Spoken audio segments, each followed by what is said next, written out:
Hello and welcome to Star Citizen Sunday. This is a weekly show which covers all the news from Star Citizen from the week just past. I am your host Mac, so let's get on with it. This week, we get an update on the Carrack's progress. We heard from the vehicle experience team and what they are doing to improve the overall vehicle experience. Plus, in this week's sprint report, we get updated on planet improvements, the Cutlass Blue, the Hercules Starlifter, and more. So this week's Inside Star Citizen kicked off with a look at the new vehicle experience team and what they are doing to improve the player's experience with all of the vehicles in the game. Firstly, what is great to hear is that the team are a select group of people who really wanted to improve and just make the vehicles feel as amazing as possible. Not only that, but they did recruit people who have a good experience with all kinds of vehicles like motorbikes, gliders, and aircraft, which means many of them have got first-hand experience. Now, they started talking about the third and first person camera updates that we have recently in 3.8. This came due to one of the devs being a trainee glider pilot who really helped in terms of where the pilot will look while flying. It's all just to help make the flight feel more natural and immersive. They also are focusing on improving aiming as well, unifying the aiming so that head tracking players can gimbal their weapons again using their heads to do the aiming, which is good with its own built-in head tracking, but the built-in head tracking is not one for one. Things like Track IR and Track Hat are probably ideal for this because it is literally as fast as you can look. But they're also giving the players the choice in how big the dead zone is for mouse users or how big is the aiming reticle range on the screen. Now, it sounds like they are starting with the smaller features that are already in-game but need tweaking, which I think is a good idea. One big pillar is space combat, so balancing is very important, and they want everything to be clear and really improve the vehicle combat for 2020. That's one of the focuses for this year. Now, this is great news. I am so glad that they have got a specific team dedicated to this. I really hope that this year they can get vehicle combat finalized so it's no longer a work in progress and we can really begin to start training properly. I feel like that was quite important at this stage now. Anyway, from here we had a sprint report, which is always great. The prison facility comes with its boxing ring, as we know. They've made improvised melee weapons like handmade skivs, which can be found in locations around the prison. And the jumpsuit, the prison jumpsuit and mining backpack is well into development, and they're just making sure that it's big enough to carry a decent load, but not too big that it restricts you from gaining access to certain narrow tunnels in the mines. The Planet Content team are working on geology asset reworks now that they have the new organic shader online. Things like the lava fields of Selin. This new shader allows for additional layers and mass with multiple colours and blending of up to 4 different textures, and overall providing better resolution and detail, and it does look just incredible. We saw some new mushroom harvestables called Heart of the Woods, which can be found at Microtech's Boreal Forest Tundra biomes.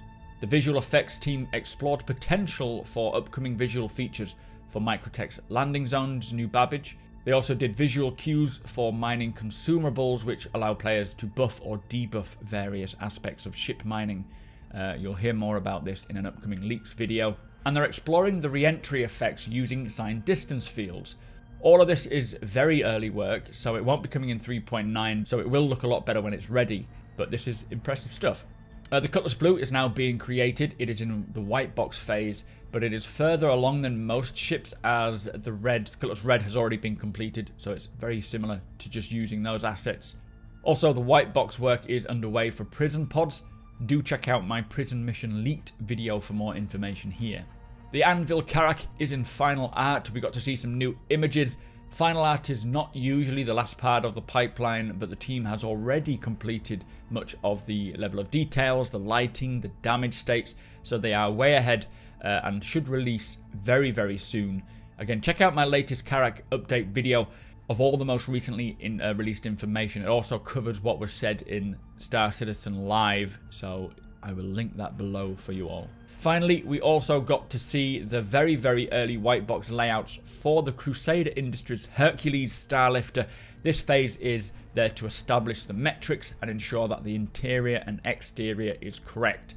There's still a while till it's ready, but it's a great early peek at this ship, and I really appreciate them giving us a very early look. It's something they don't often do anymore, and I want to get more of that super early stuff. Anyway, that is it for Inside Star Citizen. Let's move on. So on this week's Star Citizen Live, they spoke to a ship concept artist regarding the Crusader Industries Starrunner. Now this is your data courier, but it's also kind of your smuggling ship as well. She took us through the process of concepting the ship. They wanted a new direction for the ship, putting a different spin on it for the next Crusader ship. With it being Crusader, you have this sort of humped central area with open intakes. That's kind of their defined shape. They also wanted it to be asymmetrical. Now we got to see a lot of different concept ideas. There was a huge range. They had a lot of fun exploring all this. And they need to make sure that the silhouette is clear so that you could recognize it from a distance. That's quite important when they're concepting, in the concepting phase. In the early blockouts, they go through and ensure that everything will fit inside. They need to ensure that all the players can fit, can walk around, can maneuver around easily, and all the components can fit in as well and have their own place. They are creating the ship externally and internally. It's important to make sure that everything fits. Now the Starrunner, what's special about this is that it has a ventilation shaft under the floorboards in the ship, which is a place where you can hide things and even people, moving them around as people walk around and explore your ship. So they wanted to make sure that there's plenty of options for escape if you get on board, especially using the ventilation shafts to move from room to room. Now personally, I've got a bit of a gripe with this. Obviously, players are going to know exactly where you can store stuff on board your ship because we would have seen the concepting of it, we'd seen them telling us about it, which I get, you know, it's more designed to be worked against AI. I get that, and obviously the AI, depending on how skilled they are, may not look in all the places. They may just check a couple of them out of X amount. But what I'd like to see is all the ships getting ventilation shafts that are of the size to have them. Then this mechanic would work against real players as well. So the Caterpillar, all these other ships, I think if they had areas where you could smuggle things and hide things, I think that would be very useful. And especially against players, because they wouldn't know always where to check. They'll know most of them, but they may forget some. If every ship has them, they'll need to know where all the hidey holes are on each ship, rather than just a specific ship having a specific hidey hole. Hopefully, we will see more ventilation on other ships going forwards. I'm pretty sure there are some of the ones that do have crawl spaces, but I think it would be really good if most of the ships of a certain size had them. That's just my opinion on it anyway. Do let me know what your thoughts are. You can actually see the data pods inside the ship and the room, which is used to collect the data. You can see the radar, which extends and allows you to gather up the data as well. You can see the cargo area and the initial interior layout, which also shows the ventilation shafts. This just allows them to ensure that the ship's interior flow works, especially from an FPS standpoint. It even has its own space chest. From there, we looked at all the different skins that they explored. There are some really nice looking ones, especially the black and white ones. I think it was the Magpie they called it. But I'm so excited when we can actually get to paint our own ships and do different details on them.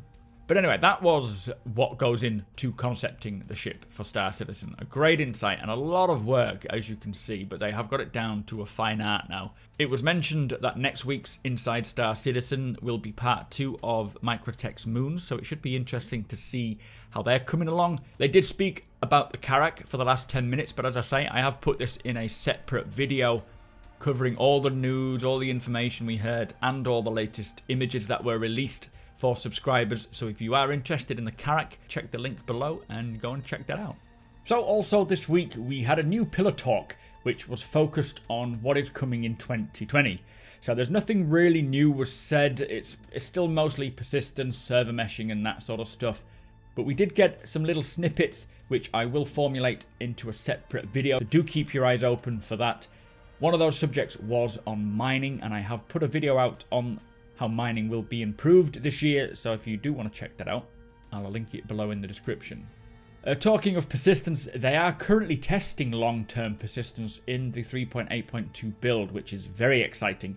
This is all on the PTU at the moment, it is not on the live servers, but basically they are asking us to play the game as normal, buying and running missions and doing what we need to do.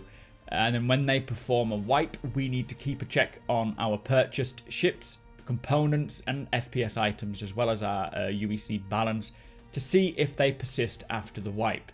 From what I've heard and seen, all is going extremely well and the items are persisting over play sessions, so it looks as though this is the early version of persistence and it will be coming very soon, maybe even with 3.8.2's release. It sounds like it. So this is amazing news. Do let me know your thoughts on that. There was a re-released lore post titled The Meltdown, which takes place on Microtech. These lore posts are always worth a read. I do enjoy them. February's subscriber flare has been issued, which is a set of cold weather jackets, ideally suited for Microtech. Squadron 42's monthly report was released, but do not worry, I have covered this in a separate video, which I will link below in the description as well. If you're going to PAX East, 2 members of CIG are going as well. Zylo is one of them. So if you're attending, do check out the information to see how you can get hold of some cool swag. This week's roadmap update is still missing the 4.1 column, which should come anytime between now and, well, before next week's update. It was supposed to happen this week. They have acknowledged that they just need a little bit more time, and we can expect it soon. I can't imagine it'll be for next week's update, as it sounds like it'll be sometime sooner. But as soon as we get that, I will bring out a video covering it, so keep your eyes open. Finally, CIG have announced the date and location for this year's CitizenCon. It is back to its actual birthday of October the 10th, and it will be held at the LA Convention Center in Los Angeles.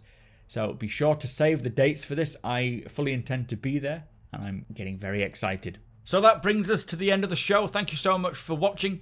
Be sure to hit that subscribe button so you don't miss a video. Hit that thumbs up if you enjoyed it, and share the video with all your friends. If you like what I do and want to help me make it better, follow the link below to my Patreon page to learn more.